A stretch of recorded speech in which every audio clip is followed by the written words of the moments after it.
state senator for the 21st Senate District, which includes Cleveland Heights, University Heights, Shaker Heights, Garfield Heights, Newburgh Heights, Bracknell, and the city of Cleveland.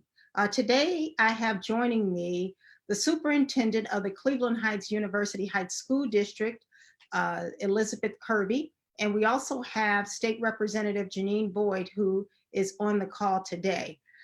Again, as we always do, I want to start out by thanking all of our frontline workers for doing all the great work that they do. Today is the end of Nurses Week, but of course, we will continue to appreciate you for all the sacrifices that you are making every single day. Big shout out to my niece Siobhan and my niece Kayla, who are on the front lines right now in Northeast Ohio hospitals and nursing homes. So with that, we have a very important subject matter today, and it impacts our schools, the schools in the state of Ohio. As many of you know, last week, Governor DeWine announced that we will be cutting $755 million from the state's budgets for the next 2 months. And because we cut $755 million, $355 million came out of our K through 12 public schools budget. Now, for many of you, you might not understand the ramifications of that, but there are some school districts who have been suffering for a very long time. And with additional cuts, we don't know what drastic changes will take place. So I've asked Superintendent Kirby to join me today and join Representative Boyd to really talk about what that means specifically for the Cleveland Heights University Heights School District. As those of you who live in Cleveland Heights, University Heights know, there was just a ballot initiative, a levy on the ballot to try to bring additional dollars into Cleveland Heights, University Heights, because we we required them to give over $7 million to private and parochial schools. So she's going to talk a little bit about what that cut meant already, and then what the other $1.4 million does. But Superintendent Kirby, would you please like to give an opening statement? And one of the first questions that I received when we put out the invitation for people to join us was, what is the superintendent going to base graduation on? How will we know if our child gets to the next grade or gets promoted to the next grade? And what type of graduation ceremony will take place? And so with that, Superintendent Elizabeth Kirby, thank you again for joining me. Yes. After 23 years of being in the classroom and being here in Cleveland Heights, University Heights since 2019, tell us a little bit about what's going on and what you walked into. Wow, thank you, Senator Williams. Thank you, Representative Boyd. I'm so happy to have the opportunity to talk about what's happening in the district today. Again, my name is Liz Kirby. I am the excited, enthusiastic, and passionate superintendent for the Cleveland Heights University Heights School District. This is my very first year as a superintendent. Prior to this, I was in Chicago for 25 years, where I served as a teacher, an assistant principal, a principal, an assistant superintendent, overseeing about 40 schools. And then my last role, I actually was over all of the schools as a chief strategist for the district. So I have a really interesting lens that I come to this work with, especially given the fact that school funding works very differently in Illinois than it does in Ohio. One thing I will say, and I'll say this a bit later too as well, the funding challenges that we have in the state of Ohio are very unique. The way that schools are funded, and especially the way that the voucher system works, is something that you do not see in most states across the country. And it has a really negative impact, unfortunately, because of the way that the voucher system is structured, that is impacting our district and other districts as well. And so as I speak about our financial challenges, one thing that I do want to underscore is that we and I have always held the position that we believe in school choice. And we believe that families must have the opportunity to make the choices that are in the best interest of their child. That is something that we fully support. Our issue with the voucher system in Ohio is the way that it is funded. The way that the voucher system is funded, where the funds are deducted from district funds, is unique. Ohio may be the only state in the country that does that. And as those funds are deducted directly from districts, it has a negative detrimental impact on students who remain in that district. And that is the biggest challenge that we are facing. Mhm. Before I go into the budget challenges, I'm going to quickly, just so folks kind of know Cleveland Heights and who we are, give you just a quick portrait of the district. So we have 10 schools, 1 options program. Of those 10 schools, 7 are elementary schools. We have 2 middle schools, and we have 1 high school, Heights High. I also am getting a lot of questions about graduation and that experience for students, so I appreciate the platform to share that with everyone. Mhm. In terms of the actual process of graduating, because we are in this time of COVID-19 and the pandemic, the state has given districts flexibility in terms of determining how students will graduate. So the different state tests or the different ways that students were earning points is something that we were able to not have to use to make the determination on graduation. So at this point, we're looking at how students are performing in their classes aligned to the graduation requirement, and that is being used to determine who graduates. So if there's any family or any student who's watching who has a question or concern about that, you can reach out directly to me and we can walk through, your transcript just to make sure that you don't have any questions. Our counselors have been in contact with all of our students and I've been walking through that process. So that's also a point of contact for families if you have a question about that. In terms of graduation, actual graduation, we have several things happening. The first is that we will have a staged graduation ceremony. Now we're waiting to get clearance from the health department because we have to make sure that we have all the safety measures in place. And so that means that every student and family will have the opportunity to come to the school in their gown, in their cap and gown. They will be able to walk the aisle. They will be able to come up on stage. They'll have their picture taken or have a video taken, receive the diploma in the way that we normally have the ceremony with the principal and myself, perhaps a board member, kind of depending on if we have 10 people, because we can only have 10 people in the auditorium. That will be taped. So every student and family will have, it's almost like everyone will have their own individual graduation. All of that will be taped as a part of the virtual ceremony that will be produced, it'll be flashy and nice. And then that will be shown later in June. I think it's June 23rd is the date, so that all families can see all of the students together. We're also in the process of trying to figure out how we do some type of graduation parade in the community as well. And we're also looking for a site where we can do a live, not a live, but a viewing of the virtual graduation. But so we're trying to, so those last 2 pieces, the parade and the viewing, that information will probably come out a little later, but for sure, this week, families will be getting information about the staged graduation ceremony so that they can identify their time slots. The only thing that is holding it a little bit is we just want to make sure that the health department clears all of our processes and protocols. So I want to thank all of the students and all of the families who have reached out to me with ideas. This plan comes from your ideas. And so I want you to know your voice really does matter. And we use that as we built this plan out. So thank you all for that. Thank you, Superintendent, and congratulations to all the graduates. I know that was a very exciting time for me, and plus I was just happy to get out of high school. So I know they're happy as well. So listen, you mentioned something. You mentioned that the money comes directly out of the district's budget. For those people who send their children to private and parochial schools, explain a little bit more, because I don't really believe a lot of people understand how private and parochial schools get their money. We in the legislature, every 2 years, we have to balance the state's budget. And you get money based on the wealth in your district, the property values. And so you get a dollar amount for every student in your district.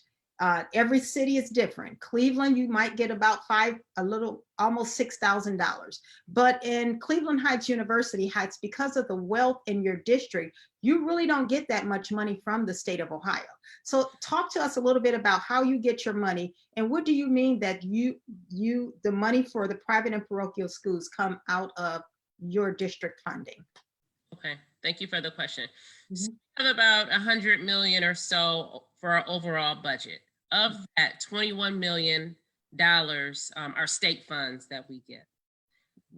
For every elementary school student, we are funded at the rate of about $4,650. For every high school student, it's $6,000. If there is a family that lives within our community, they have the opportunity to apply for a voucher. If they're an elementary school student, that's 4,650 students. If they're a high school student, that's $6,000, I'm sorry. And that voucher they can use to help support the funding for, if they choose to go to a private school or a parochial school. So that means that the overall budget for the district is reduced, because we don't get it. If more people move into Cleveland Heights University Heights, the state doesn't give more state funding. They've frozen all state funding. So the $21 million that we are receiving annually, that's all we get. We can grow to 10,000 students. We won't get any of that, but it doesn't matter how many families want to take the voucher, that money is going to come out. So that is how the funding works. And that's why it has a direct impact on our budget. Mm-hmm. That is why this year we had to cut 24 staff positions out of our budget. Mm-hmm. We had such a negative impact of the monies being deducted for Ed Choice that we were not able to hold on to those positions.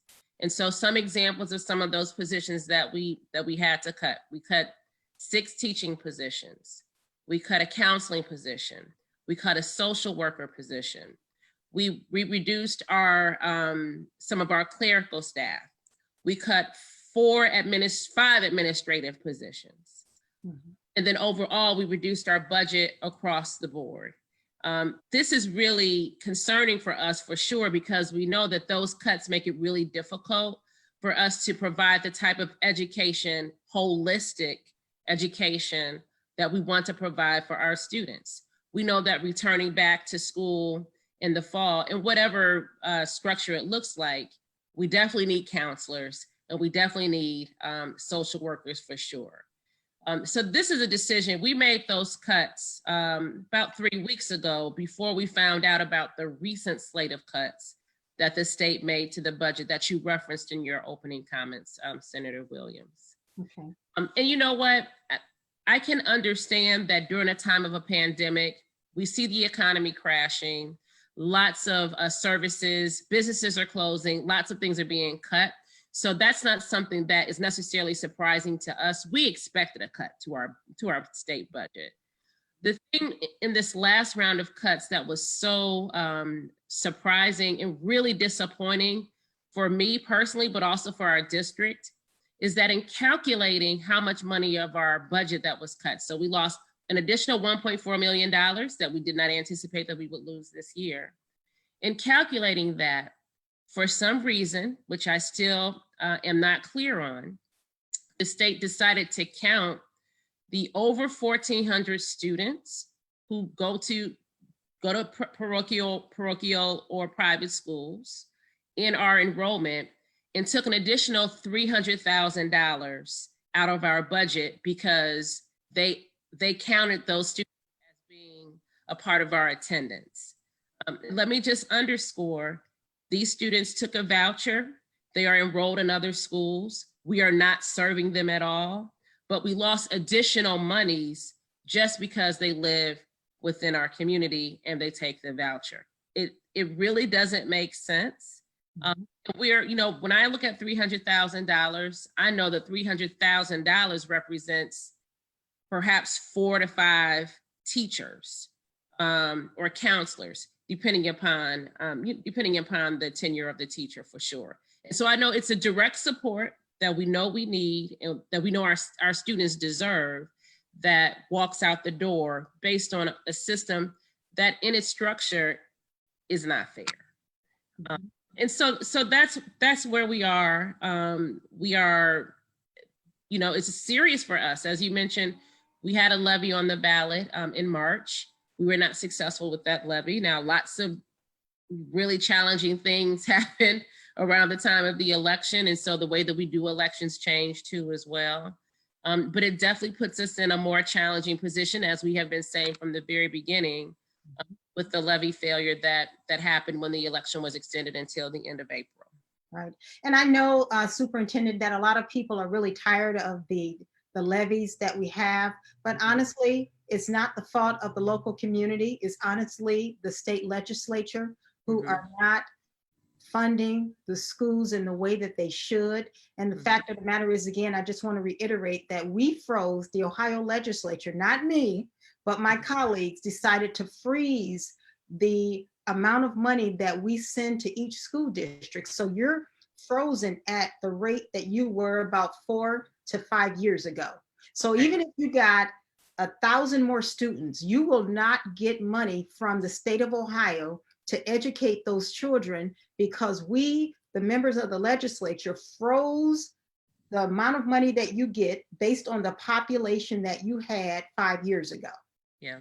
So that is why the money is low, but you're still paying for those students to go to Cleveland Heights, University Heights, and you're still paying for them to go to school at a private or parochial school, even though they were nowhere near in the school. They weren't in the school district at the time when you were frozen.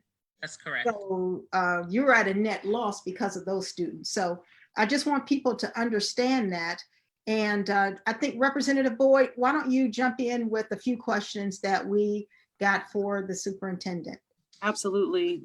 Thank you, Senator Williams, for leading us on this call. And thank you, Superintendent Kirby, for not just this call, but all of our calls that we've been having almost weekly now to address these very enormous challenges. So I would like to start with a question that has come up in my conversations, and folks have asked me, and they want to make sure I ask it on this call. Superintendent Kirby, and I'll preface it with this, you have often referred to Cleveland Heights University Heights School District as ground zero, right? I'm thinking of even just recently in our conversation with State Superintendent De Maria about the issues facing your, the budget issues you're facing.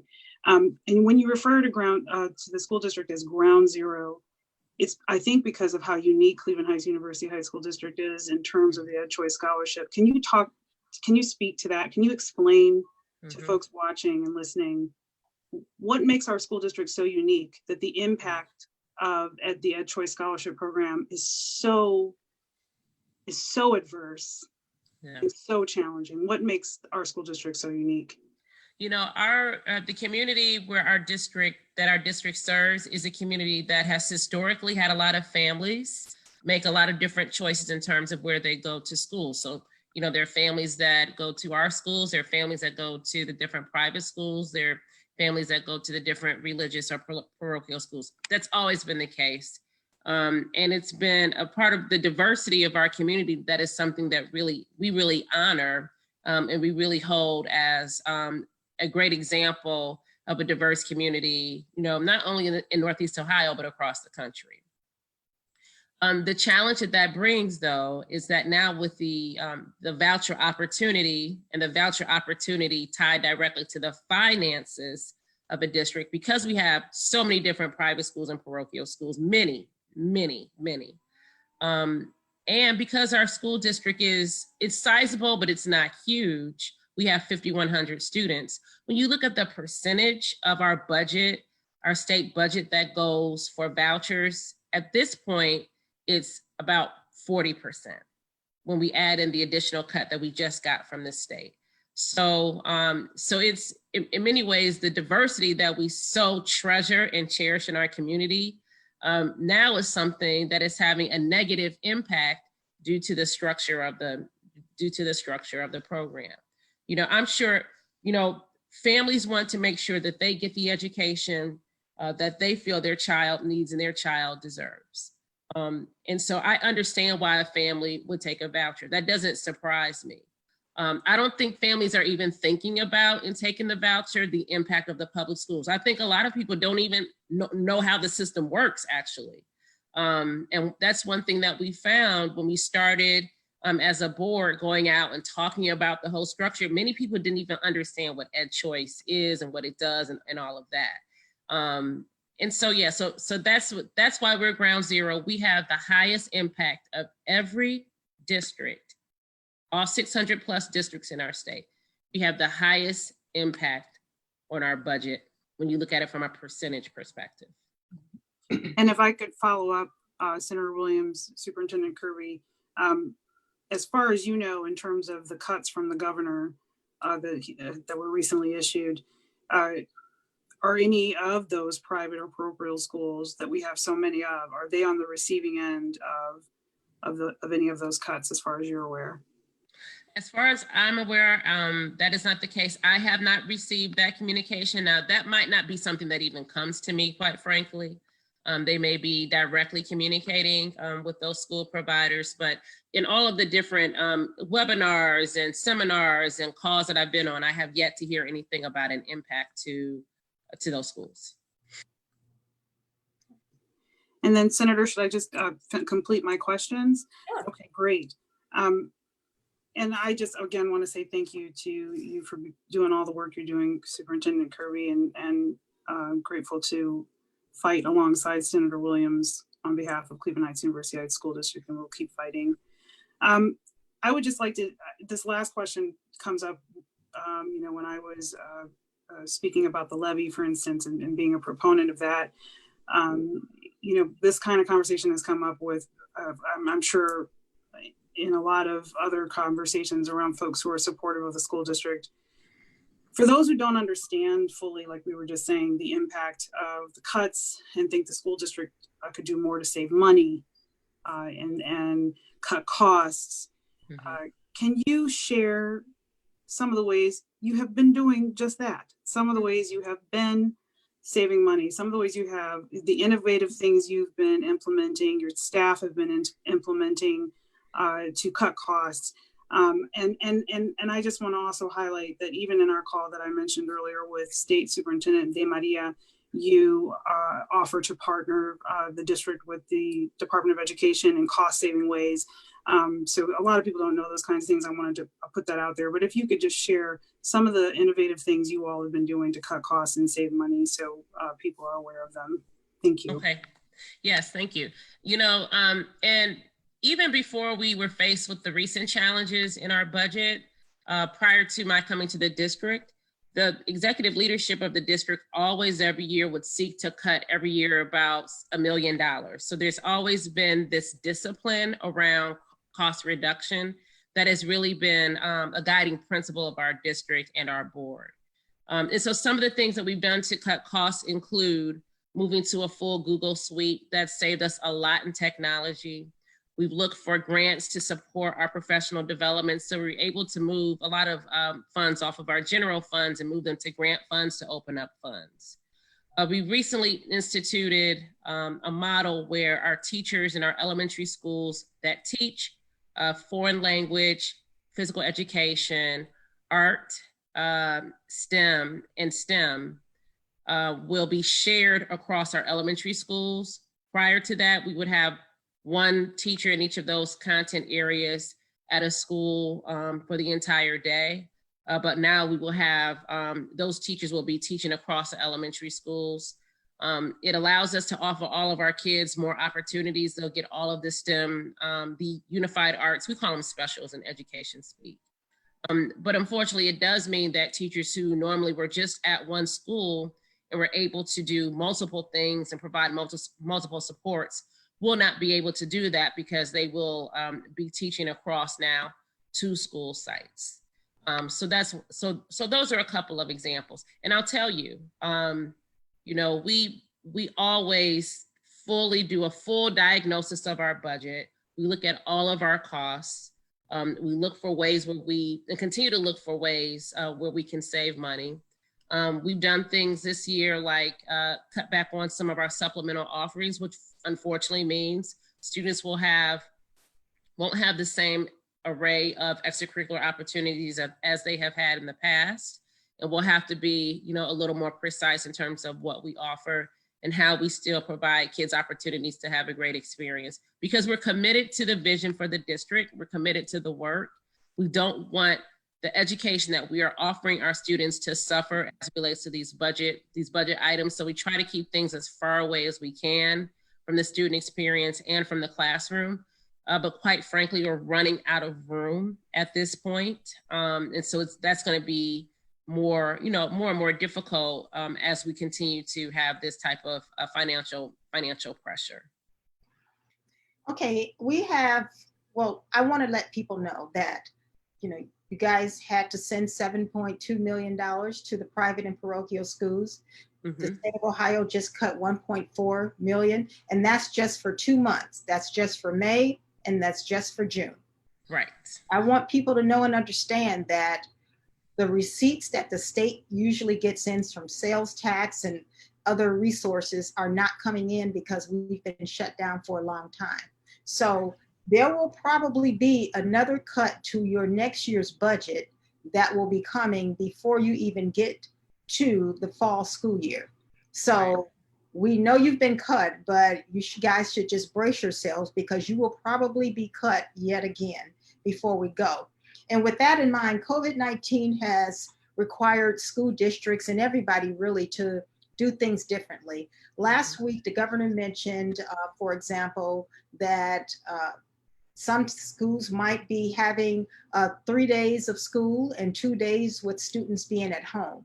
He was going to leave that up to you guys, but what are you planning on doing next year in light of COVID-19? Mm-hmm. And if you're not going to have students in school 5 days a week, have you considered actually maybe pulling together a group of volunteers to address the issue of childcare when parents are at work? And we know as of today, 92% of the economy is back open. So parents are going to work, but they have nobody to watch their children. So what does school look like in the fall? And will you get volunteers together to watch the children who have no one else at home?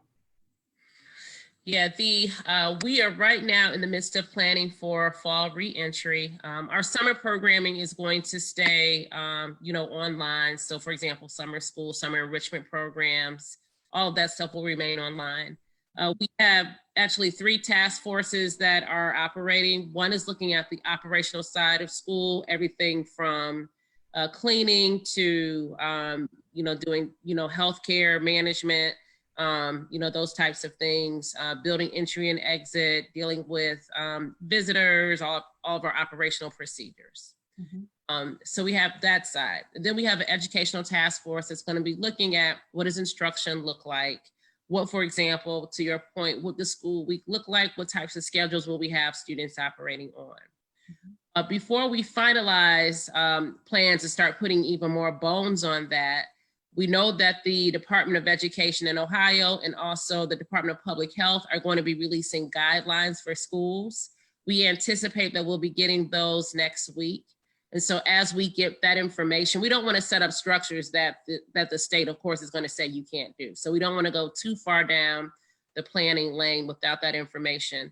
So anticipating that will happen next week, we will have that information. We'll use that to develop multiple opening guides and guidelines that we will have at our schools. I'm glad that you're raising the question around childcare, because that is not something that we have made a plan for, though we know that is something we will need to plan for, especially if we do go to 2 days a week or 3 days a week or whatever that looks like. So I will certainly share that suggestion with the committee. We have an overarching task force, an advisory task force that will be looking at the work happening in both of those bodies and providing, guiding feedback for the work that we'll be doing as well. And so that is definitely something to think about, because it's going to be, really challenging if you have families that need to go back to work, but they will want to make sure that their student does have a, that there's a place that their child can go for education, well, where they will be safe and supported and all of those things as well. Thank you so much for that. We've had a lot of questions come in on Facebook and through our Zoom chat. So Kayla, would you mind giving us a few of the questions one at a time? And then I'll allow the superintendent to provide some closing remarks. And Kayla, would you also put up all the contact information for both Representative Boyd and myself, as well as the superintendent, for those people who were not able to get their calls answered? Absolutely. Our first question comes from Robin. Government cut public school funding by about 20%. Is the amount is the same amount deducted for Ed Choice going to be cut? And if not, what are legislators doing to combat this unfairness? I have the very same question. So we don't have information yet about any cuts to Ed Choice or the vouchers. So that's not anything that has been communicated at this point. I know that our legislators are fighting for this issue. And we actually had a group of districts that were all doing lots and lots and lots of work around this right before the pandemic hit.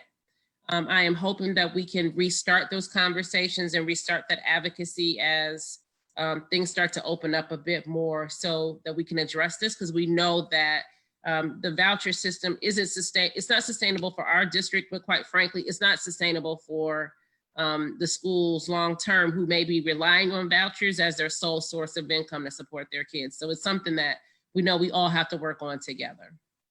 And I will just add, earlier this year, right now, the school districts that are affected by the Ed Choice vouchers primarily are the urban school districts and some of the poor rural school districts. Before this year came about, most of the outer ring suburban districts didn't have to deal with the issue of Ed Choice vouchers because, and we don't have time to go into this conversation, but a lot of it is based on the report card, which is a flawed report card that we've talked about for a long time. We can get back to that on another day. But as soon as open enrollment came for some of the outer ring suburban districts, those wealthy districts like Solon, those districts like Twinsburg, all the people with a lot of money, as soon as their school had to pay out money to private and parochial schools, we put a freeze on it in the Ohio legislature.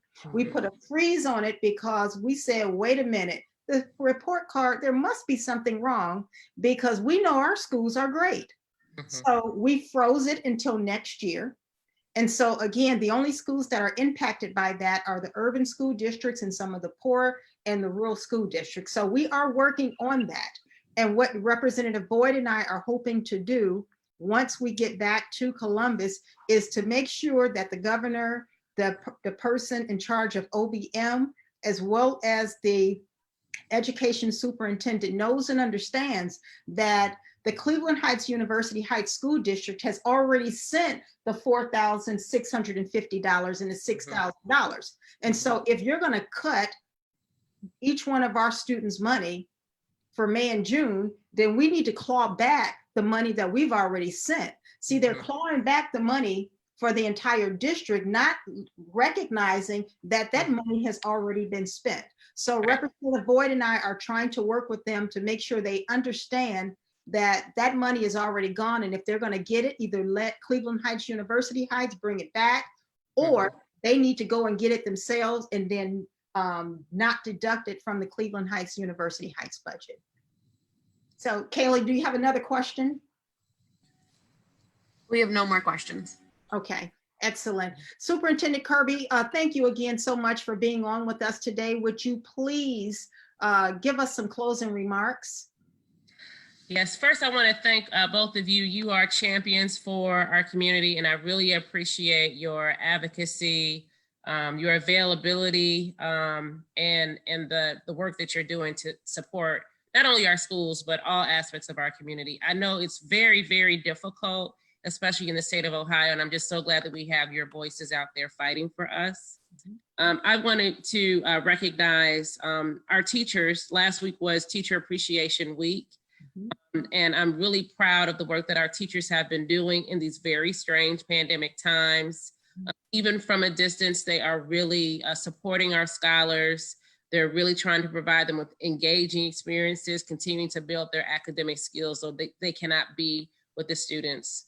To our families, thank you again for trusting us to educate your students. And then to our students, we really miss you guys. We know this is a really difficult time. We cannot wait till we are all together again. And so I just urge you guys to stay encouraged and stay focused. Have a strong end to the school year, even though you won't be face to face with your teachers and your peers as well. And finally, I just want to end by saying I am really still enthusiastic and I am optimistic about our district. We have a wonderful district. I have never been in a place where people are so passionate and committed. And I know that we will overcome this challenge and we will continue to grow and develop into a world-class district that is providing our students just great opportunities. The types of things that our students are able to do, the things that they're exposed to are just awesome. And I hope that once we come back together, we'll be able to really build on that work. Thank you so much. Representative Boyd, do you have any closing comments? Just thank you, Senator, once again for leading us on our teletown hall for Senate District 21.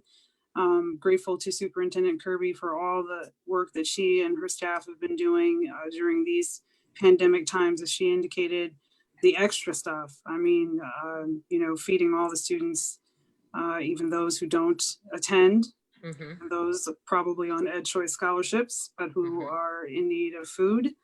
And just for representing our districts so well, our House and Senate districts so well. And we'll just keep fighting, everyone. Senator Williams and I will just keep fighting. Thank you so much. Again, thank both of you for being on this call. I want to thank everybody who joined us today. If you have questions, share them with on my email. My email address is williams@ohiosenate.gov. You can also reach out to Representative Boyd or Superintendent Kirby. Stay safe out there and God bless. We'll see you on the next side. Thank you. Bye-bye. Bye.